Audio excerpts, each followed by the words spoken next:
Some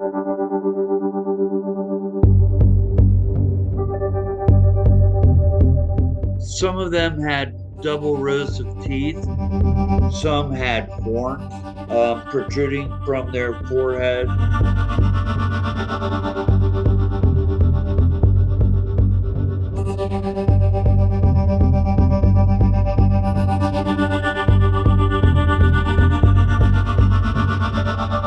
I went to Purdue and graduated with a degree in history. I was a double major in history and radio, television, communications. And I was going to shoot a documentary on the burial mound. And I was looking for mounds, and I subsequently started finding giants where I live in Fort Wayne. We have one of the largest genealogical libraries in the country. And so going from county to county, I kept finding giants, which turned into 5 states, which would be where the Adena Hopewell were located. I'm from Chestnut Ridge in Pennsylvania, so I grew up with Bigfoot. My family's seen them, and I moved here when I was 8 years old, and I'm 62. So I've been in Florida for over 50 years. Now, we did go to the Indian Mounds. They did see it. It ran across, went in the palmettos. I didn't see it. Kathy didn't see it. The other two people with us did see it. We know there's something in those mounds. We know for a fact that there's something there. So, and it was dark and black. It wasn't very big, but it's, Florida doesn't have them very big. We know there's got to be at least two. And the funny thing is what you see on my face, my glasses, it's been all over our videos. We went to the Indian Mounds and I lost the glasses, and it was over a month. And that was pretty weird. They're new. I just had them. And I was like, oh my God, I can't see. So I had to find an old pair of glasses. Kathy and them would keep going back, trying to look for them. Couldn't find them. It was over 1 month they hunted these glasses. And all the groups around here, everybody knows about it. So everybody was trying to find my glasses. So finally, a month later, Kathy finds them over by the trail. Nothing on them. In here, it's all leaves and everything. It's just a mess right now because of all the storms. Nothing on my glasses. They were perfectly intact, laying on by the trail, nowhere where we were. We have a spot we go to at night, and then we walk out behind the Native American burial mound, and it has a big sign that we walk out. We weren't nowhere near where these glasses were. So it's funny. We don't know. We have nothing else to say. We have no proof, but it was kind of strange that they were sitting where she found them. I'll tell you is when you walk out, every time we walk out, you would hear the growl, on the opposite side of where she has the picture. And I'm like, oh my God, did you hear that? So we would hear the growl. Now, is it a bear? Sure, it could be, but it was weird. We'd seen that and we heard that every time. So I did want to bring that up too. We get some good vocals, and one at the Native American Mounds, we camped out for the weekend and we stayed out there. So we went to dinner, we came back, and we got this sound. I've never heard anything like it. I can't even say it or do it. It was the weirdest thing I've ever heard. It was so loud. It was not human. It's not a native bird. No, we don't know. And all three of us we were still in the truck. We didn't even get out yet. All three of us just looked at each other and went, oh my God, what was that? So I am a total believer in Bigfoot because of my family. So I've grown up with it all my life. And being where I'm from, I'm big time into UFOs. So there's some weird stuff that happens out here. The one guy that's in our group, he called us in the middle of what I'm telling you about with this sound we heard.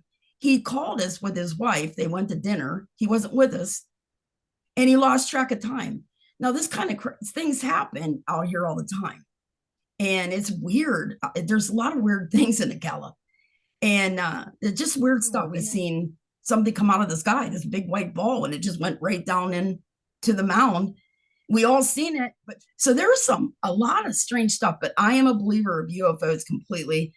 Do I think that a lot of people think that Bigfoot is this walking, maybe ape primate thing? I don't know. Me and my husband kind of, I don't know. I think it's more, I want to say it's got something to do with UFOs.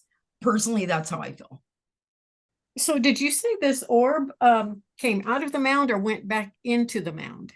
No, it came from up in the air, up from the sky, and straight down to the mounds. Came from the sky, went straight down, and we're like, "Oh my God, did you guys see it? Did everybody see it?" And we were trying to film it, but we didn't get it.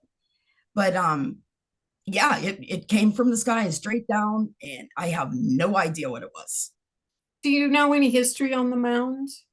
We don't really. And I'm going to be an anthropologist. So I have been trying to investigate this mound, but it's kind of left go, which is very hurtful to both of us. We hate it, it's not taken care of very good.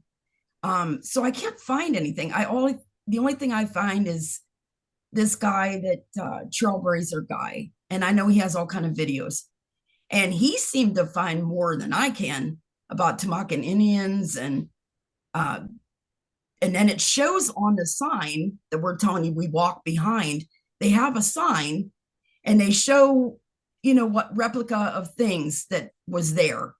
So there is, all Native American stuff, but I can't find anything documented on it.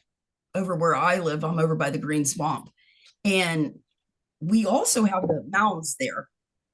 And we did get nice tracks going into a swamp where, a little strange for a human, we have big rubber boots that we have to wear to go into the swamp. And that was real strange. And we have, pictures of that. And I did cast a print, and I still have my print. It was the very first print I've ever casted.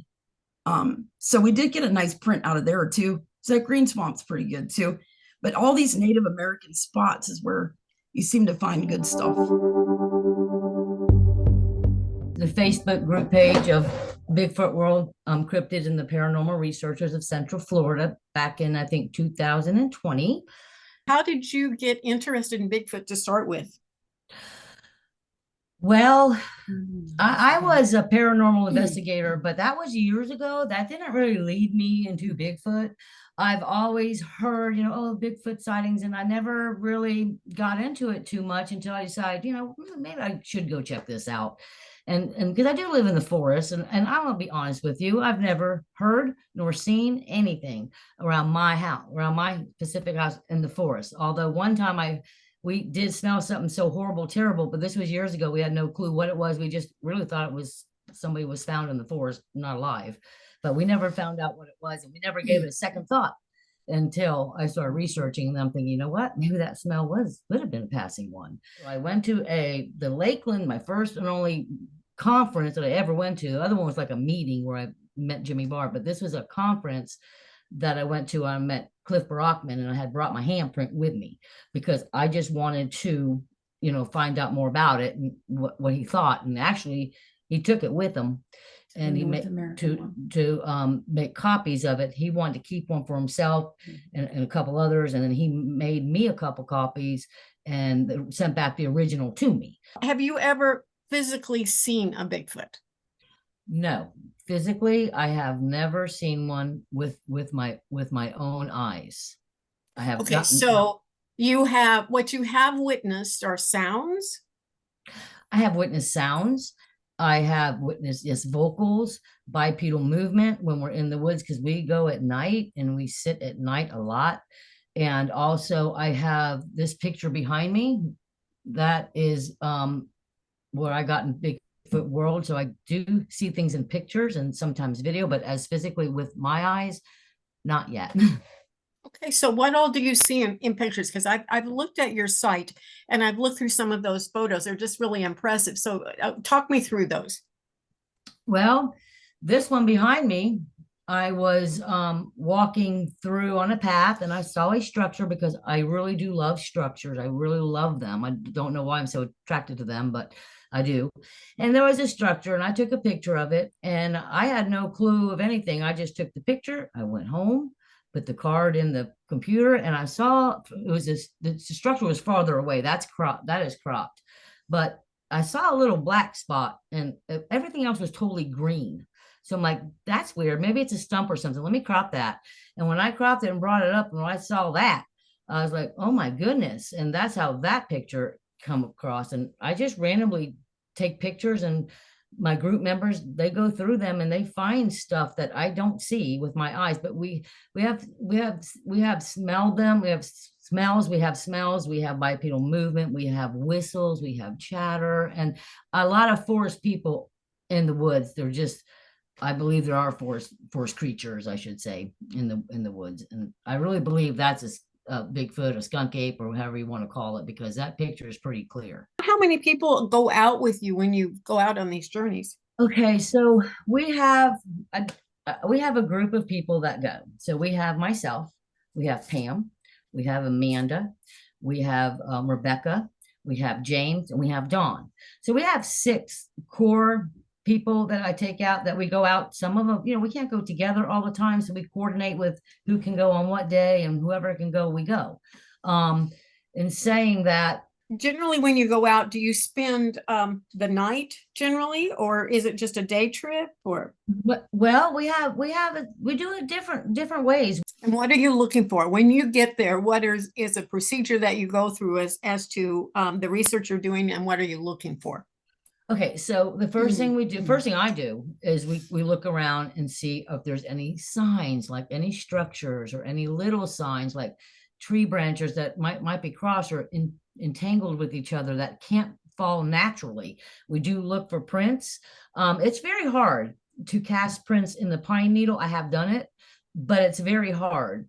They don't come out real good, but we measure them, and we like to see if we can find other prints that we can measure from print to print. We like to see when we go back if the structures have been moved or changed, and because we do look for things if they're natural and or not. And I will tell you, going back to that picture, I recreated that picture, and it literally took me 5 months to do it. 5 months, and the only reason it did was because the direction I was looking through on the path like this, and I just needed to do this of an angle. Once I angled myself, I found the spot. One limb that stayed exactly the same for 5 months. I actually got in there because I had to go in there to make sure that it wasn't a tree stump, to make sure it wasn't any palm fronds that died and were bunched up or something. So when I got in, there was absolutely nothing there. There was no dead tree. There was no tree stump. There was nothing. I just had to do that personally because I'd rather go recreate something than to say, hey, look, that's just the way I am.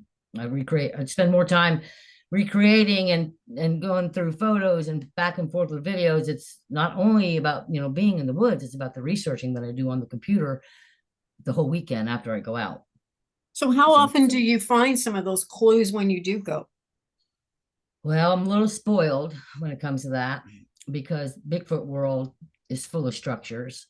Bigfoot Kingdom is full of structures. The Mounds, I basically go to places and look for that, and that's where I do my research, because I go to other places and there's just little signs, and I'll go with that. But I'm just spoiled with because I like the structure, so I look for that, and I just feel like I don't know what they mean, and I don't think anybody really knows what they mean, but I think they do mean something. So we just kind of look at structures, the way they're built. We see a lot of X's, a lot of A's. So we do see a lot of different types of structures there. And also, when I found a print one time, led to a fence. The fence had a long piece of hair on it, which I have to this day. I will get it looked at.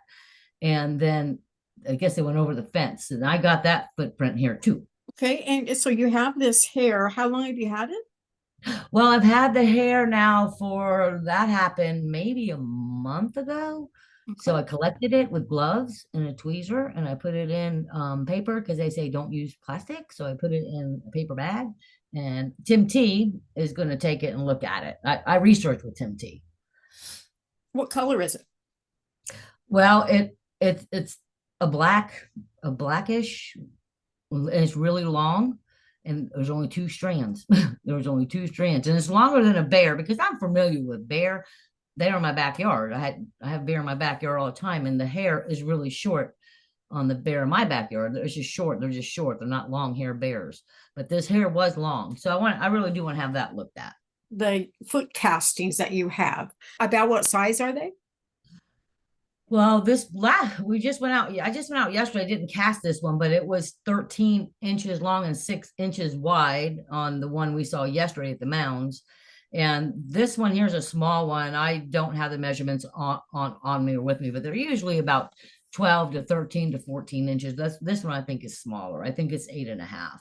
Do you have thermal camera? Oh yes, I have actually. When I was a ghost investigator, so I had a lot of equipment because I had all the equipment, and I actually never got rid of it. So I saved it. It was many years between ghost investigating and Bigfoot researching, but I never got rid of my equipment. So I used a lot of my equipment in Bigfooting. We have a thermal, and we have a thermal IR, and we have binoculars, IR binoculars, which I really like. My regular camera, I use a 70D Canon when I go out and take pictures because I'm fanatic about taking pictures. I take them all the time, and they're all on my Bigfoot site, both of them. I wear a GoPro so I can capture anything. If anything was to happen, I'll have the proof. I try to keep it on as much as I can. Yesterday, I didn't have it on, and for the first time, we feel like a rock was thrown at us.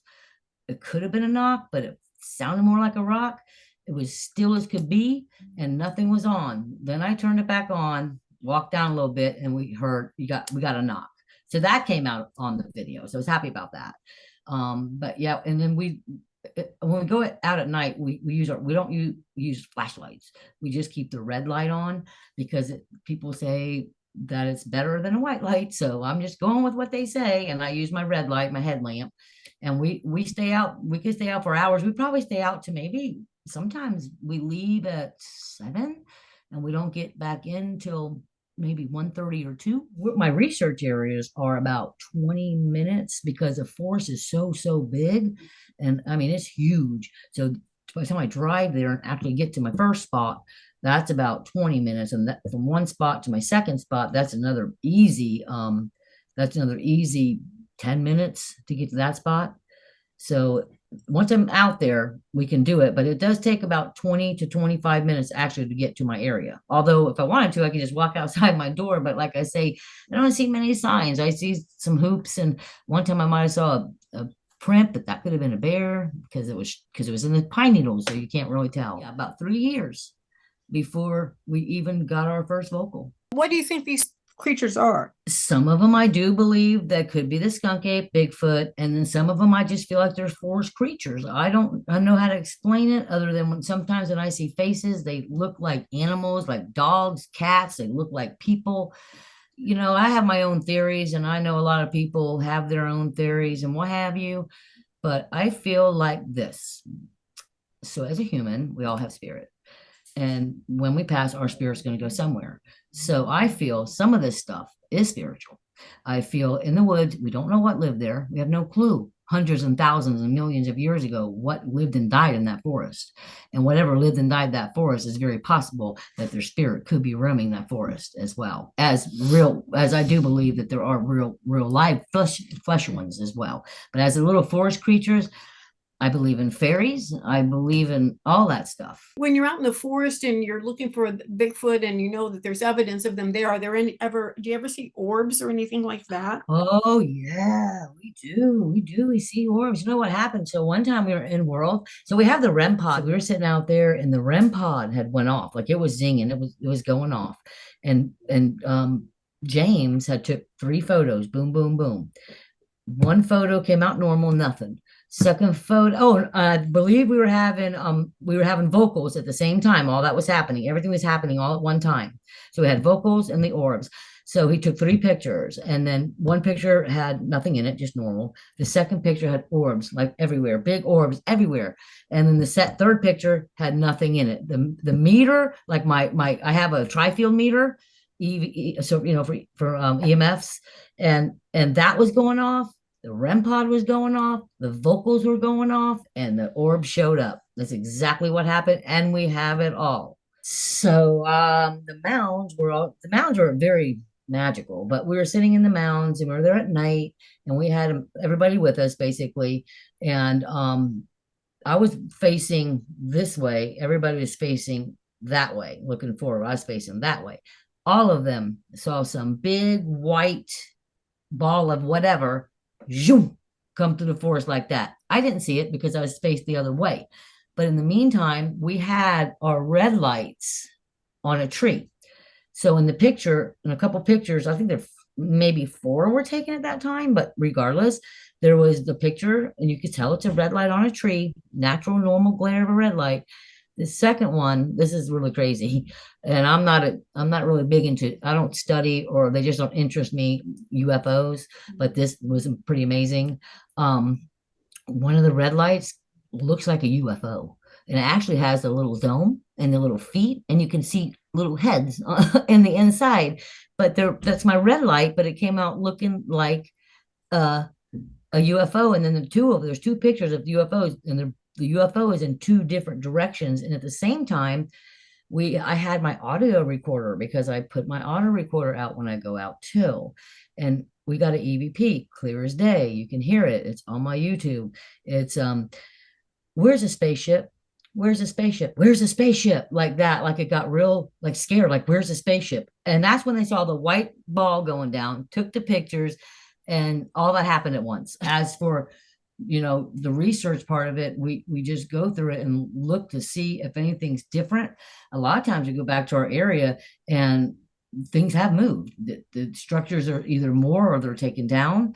And when I do try to cast a print, it's really hard, like I say, in the pine needles, it's pretty hard to do. But I think the meters, like when our meters are going off, that's when we start really taking pictures and video, because if we can't physically see it, it's possible it's going to show up in pictures in the video. I like our meter, because there's times we go out and that meter doesn't go off at all. I mean, it stays like nothing, 2, 3, that's it. But when it spikes up to 640 and 1,000, and it will do that. And there's times you feel the energy, you feel it when it's going off. You get goosebumps, and right here in my head, I have an ache when there's energy around. I do have a little ache right here, but a lot of times you could just feel the energy, and I really feel like they're connected to us in world, because I feel like they're happy when I go there. I just feel a whole different energy there than any other of my research areas. Now Bigfoot land, I need to spend a little bit more time in, because I feel they'll come out and try to communicate with vocals and stuff there. You're not going to see good toes on this, because what happened was I went to my daughter-in-law's grandma's house, and she told me, come outside, I want to show you some art. She's butted up to the forest by a river, by the Ocklawaha River, and she was showing me an arch, and I had looked down and I saw this print, and I saw toes. I saw the mid-tarsal break in this print, and I thought, I want to print this because I saw toes. Well, I didn't have anything with me, so I figured I was too tired to go all the way home, come all the way back. We covered it with a plastic bag and put rocks around it. Well, the next day I went out there right away in the morning. She has something drains from, I don't know, from her water softener or something. Well, it drained and it covered up the whole print. You can still see the print, but it was all underwater. So I got a little medicine cap, and I went like this. So all the water was out, and then all of a sudden all the water came up, and I said, the heck with it. I'm going to cast it anyway. What worst case scenario doesn't come out good? Because I saw a heel, and this is, I don't know if you can see it, but see that? A little stick. It went like all the way across. So let me try to see if I can flip this. Let me do it that way. And that's the heel. You see it? And I said, that is what I need right there. Because that's the heel, the mid break. And the toes would have been up here, but I think maybe those could be toes right there, possible. Because this part, when I went back the next day, the toes were gone. They were underwater. It was all underwater. So, and it's really smooth. I mean, I can't even believe it came out this good, because it's smooth and it kept what I wanted, the most important part to me. So I was really happy with this. And then from this, there was another print, but it was hard, like it wasn't in the wet. It was like harder. And there was this one, that one, then I feel like it went over the fence, and that's when I got the hair on that. And that's what I think on that. So let me show you my hand print. So this handprint is a handprint I was told about by Bobby White, because they're the ones that told me about this research area that I go to, and he found a print out there, and he was casting it, and it broke. You can tell it broke. I went out there, and it was broke. He told me there might be one cast left. You can try it. It's not going to hurt. And I said, all right. So I went out there and I did. And so this is my handprint. This is from this angle just to show you the palm. And then this is, it's hard to see. Let me go this way. So there's the other side of the hand right here, right there. And there's the palm. There's not you're not going to see fingers. Like I said, this was casted in pine needles. And this is the one that Cliff took with him. And he made copies of it. And he sent me 2 copies, and I gave one to Connor Flynn. He went out with us. I gave one to Connor, and I gave one to Bobby White, since he told me about it. Oh, yeah, there is one more thing I want to go over, and then you know, you can talk to Pam, but there is one thing I want to go over is ribbons. So my husband told me, because he doesn't believe the way I do, he doesn't go out with me in the woods at all, but I can do whatever I want to do, and he'll go along with it all. But he told me, since we're going out on Mother's Day a year ago, and he said, you better take some ribbons, because you're going to be out there at night and it's easy to get lost in the woods. And I said, okay, I'll get the ribbons. So I had my GoPro on, tied the ribbons around the tree, the pine tree, tied around like 4 or 5. So then on the way out, there's 2 trees that were up like this, and I tied on that tree too. Then we're out. So Amanda and I went back another day, another evening, sat around. I didn't notice anything. We just did our thing with all our equipment and everything. And then I got home looking back at the footage, and I noticed something. I'm like, wait a minute. There was an orange ribbon that I did not put there. So then I had to go back out to see what was going on. So out of the ribbons that I put there, I think it was 3, maybe 4, I think 3, but they were moved. They were literally untied and tied. This is the tree, but they were tied on a little stem sticking out of the tree. And I have cams out there. I do have a lot of cams out there, and there's no people that go out there. And then the thing about it is, so they're all switched on that tree, but on a little stem, tied on a little stem. So I don't know how those ribbons got moved. And then on the last 2 trees, the one that there's 2 trees, I put the ribbon here. Those 2 trees were pushed down like that in 2 different directions. And the next time I went out, the ribbon that was on the tree was off the tree in half. And so I don't know the mystery of those ribbons, but I'll tell you, they do that. Something does that to my, I have a couple cams, game cams out there, and the back of them, something is ripping off and ripping in half the straps that tie them onto the tree. Twice that's happened, twice in the same area, 2 different cams. And the only thing I got off the cam interesting was, to this day I don't know what it was, but you can see it's dark, the cam goes off, and something appears to be throwing a branch like that. You can see the branch get thrown, you can see dark, you can see the branch literally getting thrown sideways. So it's not getting drugged by a bear from a like a vine. It's basically something is being thrown. And I had that sent over to a group member to lighten it, slow it up, and loop it. So maybe I can see a little bit more of what it was. But it's pretty amazing. Whatever it was, it threw the brain. The mound builders were using pi and square roots and trigonometry to construct the geometric earthworks in the Ohio Valley. Really, the only people that I could ascribe both the skull types, burial mounds, the use of mathematics was the accounted giants in the Bible, who were known as the Amorites, who controlled Babylon from 2000 BC to 1600 BC. We've all heard of Hammurabi. Hammurabi's laws, the first laws were written down. Those were the Amorites.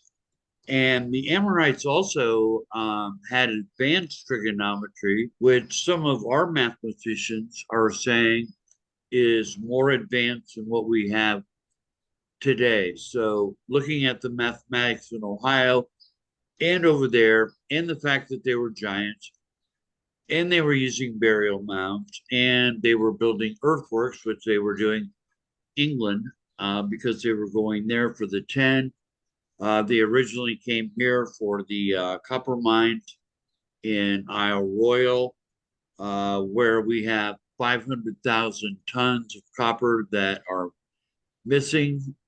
There's no account for it in burial mound or in surface finds that somebody was mining this copper on an industrial scale, which would make sense because this is in the early to middle Bronze Age. So you needed copper. That brought them here. And one of the larger tin mines is in England. So over there we have hinges. We have hinges over here. We have mounds in England, surrounded by an earthwork over there. And we have the same thing over here. So everything matched and skull types matched. And so that became my conclusion. What do you think happened to these people, the large people with great mathematical skills? They were absorbed into the Dakota Sioux population. They would be, the giants would be who the archaeologists are calling the Adena, and the Hopewell were the Dakota Sioux. And then right when it all ends, right around 500 BC, is when Krakatoa blows up, and we have about 3 years of basically a nuclear winter where it was snowing in the summer and then everything broke up. 80% of their population died. And so that took the math, that took everything out. They were extinct after that time. Is that what you're saying? Yeah. Well, they were, Rome fell. There were numerous civilizations. The Aztec Empire fell. So there were numerous civilizations across the globe right around 500 AD that collapsed after Krakatoa blew. And then they had the nuclear winter for about 3 years.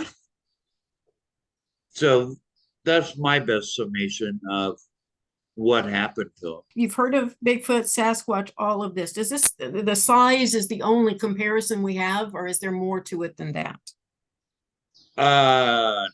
No, they were never Bigfoot. The biblical narrative is that the giants were born from the fallen angels mating with women. And after that, God had sent the fallen angels into hell, and allied with them were the fairies, who had allied themselves with Satan. And according to the book of Enoch, God had also sentenced them to hell. And at the last minute, he changed his mind, and he said that their spirits would be earthbound, and wherever they landed is what kind of fairy they would be. So a mountain fairy or a water fairy. And then we get to Bigfoot, which was probably the wood fairies. So I would believe that they are supernatural beings that may have their roots in the ancient fairy race. Wow, I never heard of them being referred to as a fairy before. That's a really interesting concept there. But they do have a lot of the similarities of the fairy world, I suppose. Well, that's why nobody's ever found one dead, because they're spirits. They're not real. They're not corporal. You can't shoot one. So I believe they're just a spiritual manifestation that takes that form. But it would seem with the thousands of people with shotguns that are going around the woods looking for Bigfoot that somebody would have killed one if they were actually a live animal. But the fact that, and I don't do much research on Bigfoot, but what I've heard is there'll be a time where they'll be in front of you, they'll be in back of you, they'll be on the side of you. So everything that I've read really goes more with more of a ghost or a spirit than something that is corporal that would be able to move like that. They were a cult of the dead, so they would bury the dead in the mounds, and then a lot of people were cremated. Within the mounds, they find feet of ashes where people were cremated. And so the mound wasn't specifically like a grave, it was more that once you went into the mound, you became a collective of the dead. So they would go and they would pray at the mounds to those spirits to bring them goodwill and good fortune. And so that's kind of what their purpose was in that society. And then the earthworks, what's interesting there is that they were built geometrically perfect, but they're on such a grand scale that you can't really tell what they are from the ground. Newark or the Hopeton Works or anything like that, standing on the ground, you can't tell that there's a circle, there's a square, there's another circle over here. So it's like, well, how did they check their work? And that leads you to believe, like, was it aliens? Was it the fallen angels? Were the fallen angels aliens? But the size and complexity, the mathematics, like I said before, of utilizing pi, square root, and that, begs the question of how were they built? And they were obviously built for someone to view from the sky and not from ground level. So what do you conclude from that? That if they were built for something or someone to see them from the sky, who was that built for? Well, that's $1 million question. Was it the Nephilim or aliens, or were the fallen angels or the Nephilim one and the same? But these giant earthworks are all over Ohio, Indiana, West Virginia, and Kentucky. And like I said, they're on such a scale that you really can't tell what they are from the ground. They were meant to be viewed from the sky. Anything else in the vicinity of those that would indicate why they were built where they are? Well, we really don't know why they chose the Ohio Valley, which would be, Indiana, Ohio, Kentucky, West Virginia, but that was their haunt, and it really doesn't go beyond that. Of course, there's mounds and stuff, Arkansas, Michigan, other places, but they're not the geometric earthworks that you find in the Ohio Valley. What else did you find in your research that you found to be interesting? Some of them had double rows of teeth, and that is mentioned in the Babylonian Talmud associated with the giants.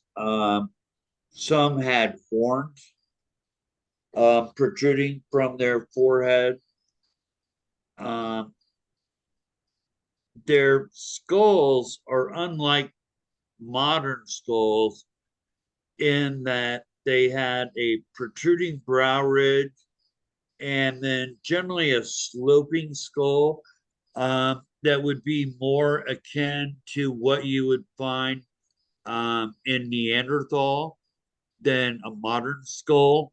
But the skull types look nothing like that of modern man.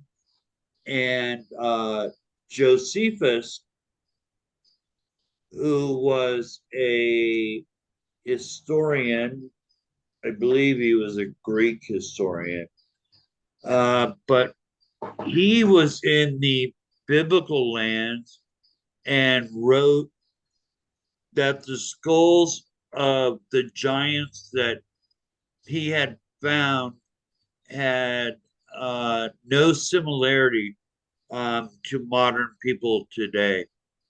So we can go back that far of people finding these skulls and them not looking anything like a modern skull. So do you think they were akin to humans as today of today and just some ancient form of that, or do you think it was just a completely different genetic race? Well, they were different genetically. I believe that when Cro-Magnon came north, that they mixed with the Neanderthals and took on those traits.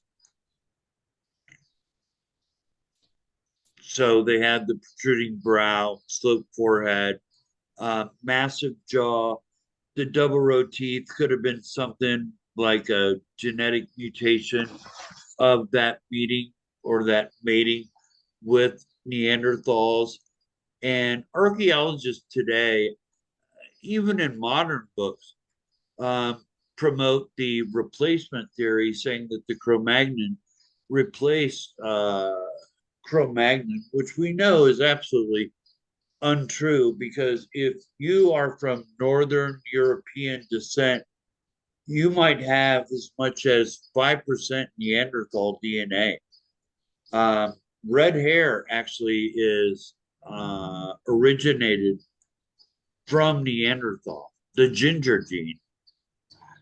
So the light skin, blue eyes, blonde hair, some of that might have already been within the Cro-Magnon population, but we also know that it was within the Neanderthal populations as well.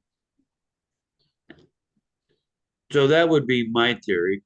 Or you could go with that's just how they came out when fallen angels mated with the women, that's what they look like.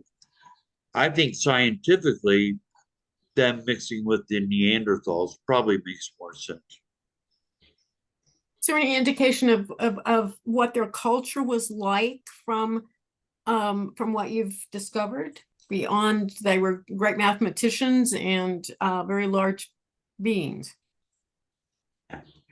Well, one interesting, I don't want to call it a side note, but who archaeologists call the copper culture, their weapons, where they started out with like a spearhead and it had a midrib, which is a Mideastern development, a midrib for strength, and then they would have the arrow and then a tang that would come off of that would be about a foot long, and that's how you would haft it to a spear.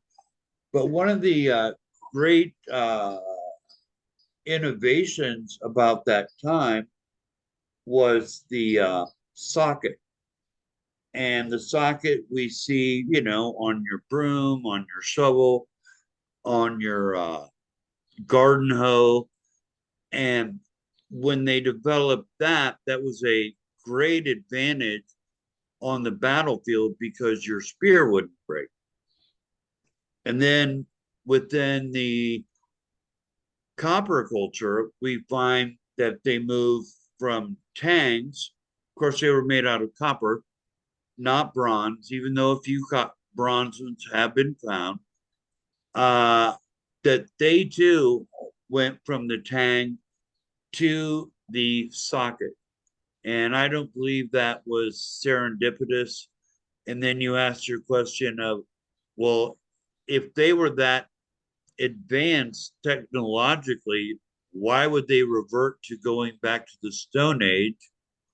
Because we're talking about 1500 BC, and we can take that up to 1500 AD. So 3,000 years they remain in the Stone Age, and they were a Stone Age people when Europeans first came to the Americas. So it sounds more to me as that it was a people that was here and then a people that had left, and they left their technology when they left, and that was not picked up. Nor was it picked up by the mound builders because the mining of the copper predates the mounds in the Ohio Valley by about 1,000 years, 800 years, something like that. But they came here because the Egyptians were moving north into the Canaanite lands. You had the Hittites were moving south into the Amorite lands. They no longer controlled Babylon. So many of them went to England, and then from England they came over here. But that's why in England you have hinges, and a hinge is a circular earthwork with an outer wall, and generally it has an opening to a summer solstice or equinox. Stonehenge has that. Of course, there's the stones in the middle, but outside of that is a hinge. And we have hinges all throughout the Ohio Valley. They built conical mounds, and many of them had circles going around them. And we find that also in the Ohio Valley. So the mounds and earthworks in England are almost duplicated identically in the Ohio Valley. And am I correct in this that you've had a lot of paranormal experiences? Yeah, some of the mound sites. I was at the Great Stone Mound last summer. This is a stone mound that was 60 foot high, and they used the rocks for that to line the reservoir for Columbus, Ohio.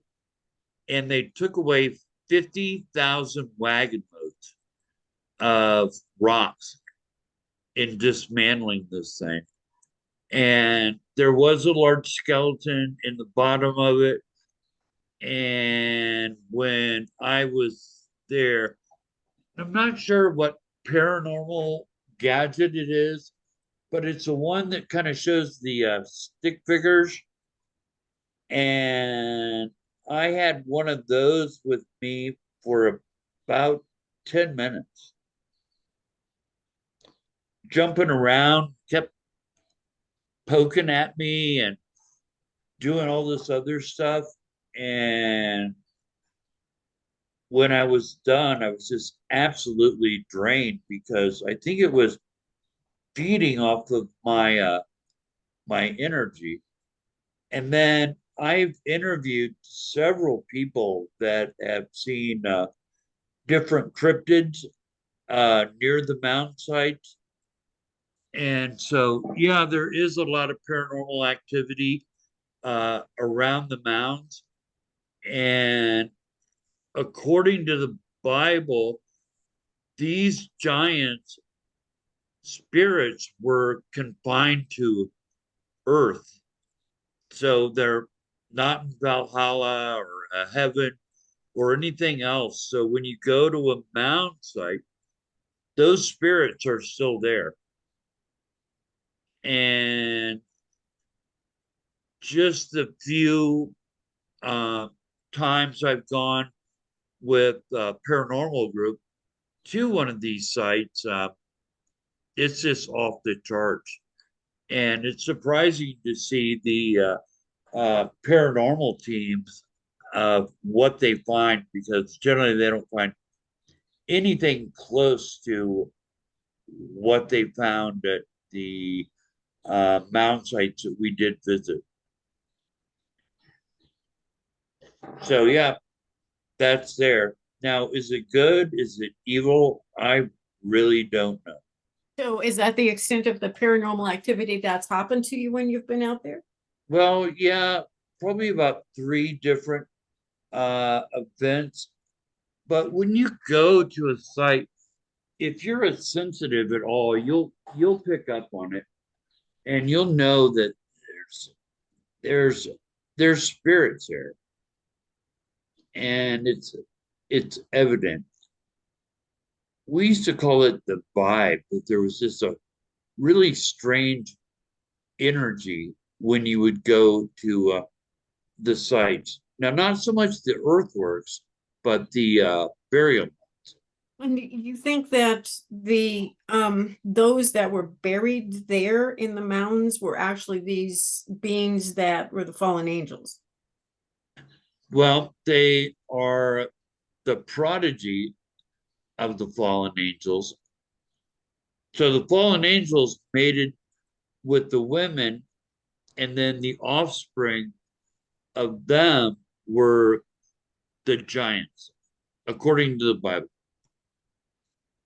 So they are the sons of the fallen angels. So you would see them also as being like of the fairy realm where they're bound to the earth and thus they're still there. Yes, exactly. And according to Irish, Scottish, and English, the Fomorians, interesting word because it's Moro or Muru, which would be Amorites. They said that the giants, many times after they died, would take the form of fairies. And fairies have been spotted at, I think, 2 or 3 different mound sites.